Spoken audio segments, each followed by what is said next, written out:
Welcome back to Budapest. We're so happy that you're here. Cousin M, thank you.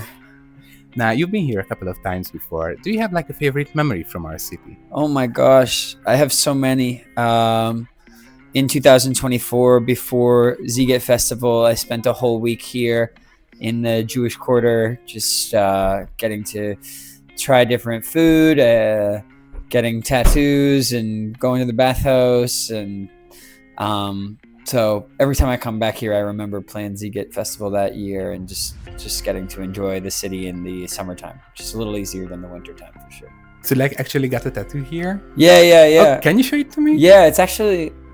is this one. Yeah, right across my ear here. And I got one on my back. A very good friend of mine named Stanislava, who is in town, gave me a tattoo in our Airbnb. So I'm forever inked from here in Budapest.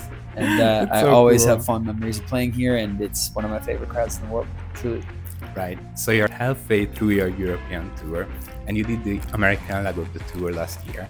I'm curious, is there a difference between the crowds in Europe and in the US and America? Yeah, there are.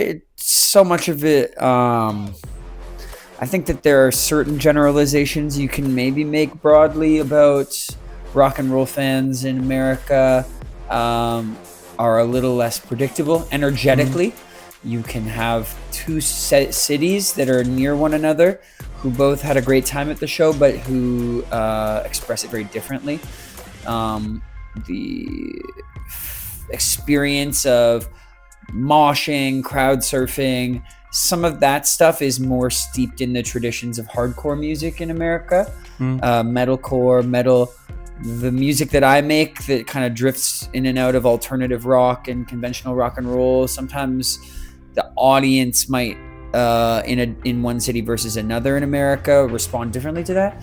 But here, I think that some of those general etiquette of the physicality, the rowing in the mosh pit, like that kind of stuff here, kind of everyone that makes rock music can kind of more or less expect that stuff. But I think it's over time, as more and more people are online, you see less and less of those cultural delineations, and more people are just kind of responding to phenomena on the internet, and just kind of less and less you can distinguish one crowd from another. But I fucking love playing here in Europe. I've from the very beginning of making music as Grandson, I waited for the day I could afford to travel over here and get to meet so many people and play these big shows. And you know, to have been here now 3, 4, 5 times and be able to recognize people in the audience that I've become friends with over the years is really a privilege that I don't take for granted. And what do you hope the crowd feels when they leave the venue after your show? Well, you know, I think that right now there are so many spaces where the sort of progressive, free mindset that I try and encourage at my show comes at consequence, where people feel unsafe to be themselves, whether that's expressing their sexual identity, their gender. I know here in Budapest, we just got finished with another one of these ridiculous alt-right marches. And so I think a lot of people show up at a show maybe feeling like they don't fit in, looking for a sense of belonging. So above all, what I hope that people leave with, while also celebrating the music and the moments that we share together on stage, I hope that people leave feeling a little bit more of a sense of solidarity within the community of music fans, Grandson fans, rock fans, whatever you want to call it. But over the course of the night, I try and remind people that they aren't alone in the sort of progressive mindset that I encourage people to not be scared of sharing when you come to a Grandson show. And hopefully in moments where I'm not in town and these kind of headlines happen or things happen that make you feel isolated or unsafe, or that there's an inevitability to the rise of fascism, hopefully moments from nights like these remind people that the world is big, that the community is there for them, even if it's at times doesn't feel quite as loud as the other side of things. Those are some of the things that I hope people can take with them after the show. And when you're on tour, you do like the same set at least probably like 50 times? Yeah, something night like by that. night? We have a couple songs that will interchange out, but yeah, for the most part, the arc of the show is pretty predictable. Yeah. What makes a show memorable for you personally? That's a great question. I mean, a great crowd, a crowd that has a sense of camaraderie when people feel that they all showed up for the same experience. It doesn't even necessarily need to be one that's very physical or over the top. Sometimes people are more just like listening, engaging with the lyrics quite consciously. But when the whole crowd seems to be pulling in the same direction, when unexpected, spontaneous chants break out that are very localized, those are moments where I get to feel like I'm just a part of this organism with its own heartbeat, where me and the band are providing the soundtrack and conducting in some way, but ultimately when I feel as though the audience themselves are all on the same page for the experience they came to have, those are the memories that really stay with me when I feel like I just struck lightning that day. So you released your latest album, Inertia, last year. And at Sziget, the last time we spoke, you told me that you felt like it was the album that people had been waiting from you to hear. So how has your connection to these songs evolved now that people have heard them and you've played them live as well? Yeah, definitely.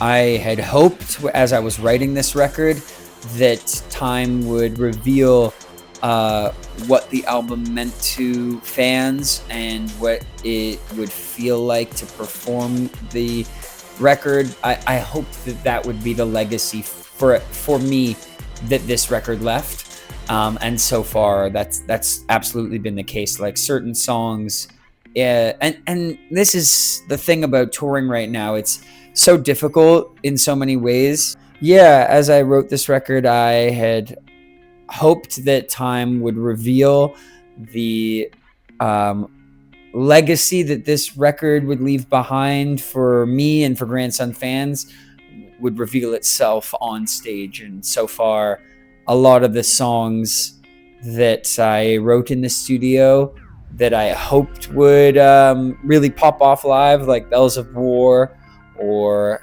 Self-Immolation, have just been fun. They're just fun to play live. And I think that's one of the things that's such a blessing about touring right now. For a lot of artists, it's extremely difficult. It's very expensive to tour right now. And a lot of artists don't get the privilege of seeing the in-person relationship that their fans have to their work. And if I were stuck only being able to relate to people through social media, it would be such a two-dimensional relationship.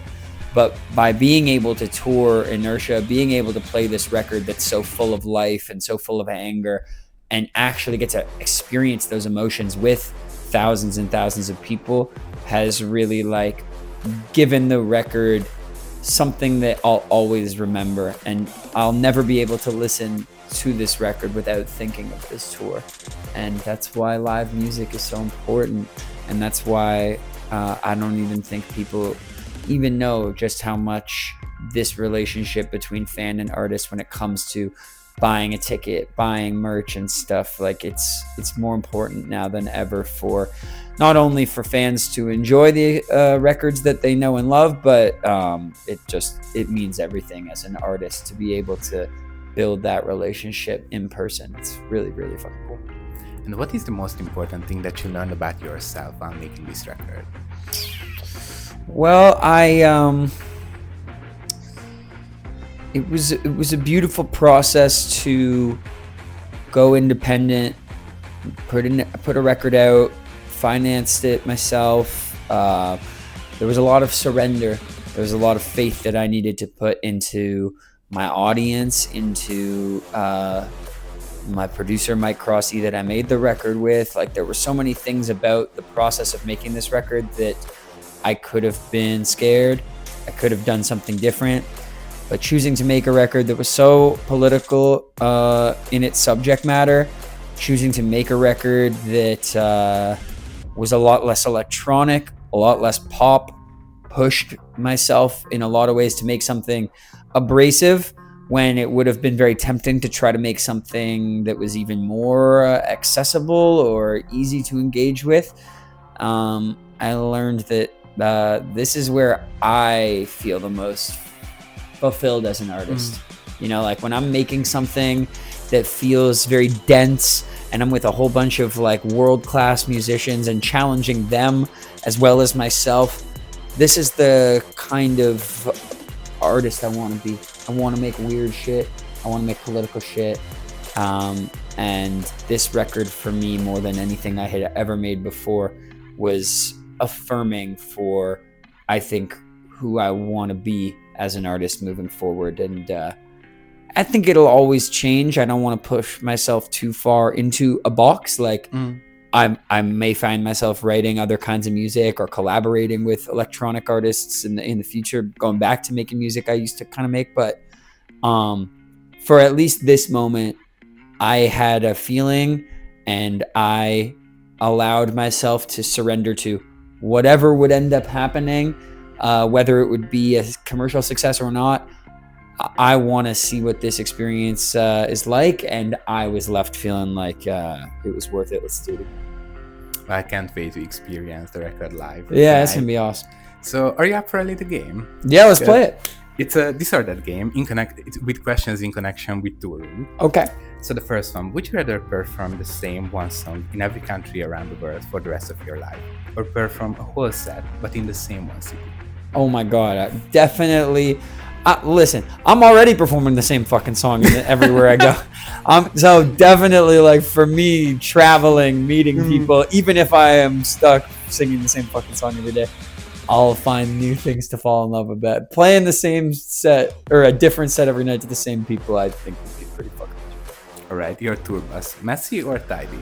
Oh, tidy. Messy when I was a kid. Messy when I was first starting out, but now I'm an old man, bro. I want this shit to be like, this is our house, especially in the wintertime. Like, nothing is a bigger depression indicator than a messy bus. Messy bus is a messy, cluttered mind. All right, you're in a new city, checking out the famous landmarks or finding the hidden gems?